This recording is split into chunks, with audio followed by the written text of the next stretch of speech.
Nako mga kababayan, kagaya nga po na nabanggit ko, tuloy-tuloy pa din po ang giyera sa Middle East na hindi naman natin gustong mangyari.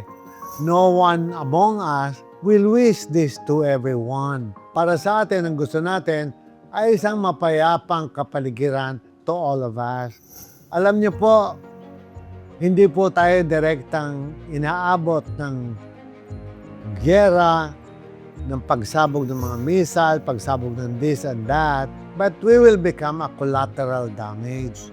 Ibig sabihin, lahat ng epektong hindi maganda ay dadating sa atin.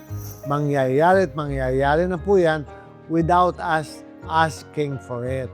Just imagine, before the war have erupted, pag nagpapa-full tank ako ng sasakyan ko, inaabot ako ng 3,007, 3,008. But last week, nagpa-full tank ako, 7,100 na. Imagine ninyo, almost double.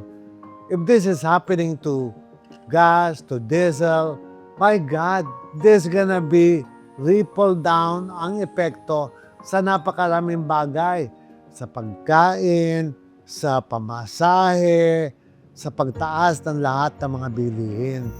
Lahat po ito yung mangyayari at I can see that all of us will suffer a lot because bago mangyari pa ay nagtawag na po ako ng assembly ng lahat ng mga tauhan ko and I told them na hanggat may oras, magtrabaho na magtrabaho, mag-ipon na mag-ipon, at bumili ng delata araw-araw. Kahit isang latang sardinas, isang latang karne norta everyday, just keep it. Not necessary that you will eat it. Basta itago nyo lang na itago. So, in time in crisis, meron tayong hugutin pagkain.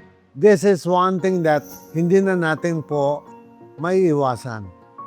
Kasama na tayo dito sa gulong ito, miski anong pang tawag ang gawin natin, miski anong pang dasal, kasama po tayo.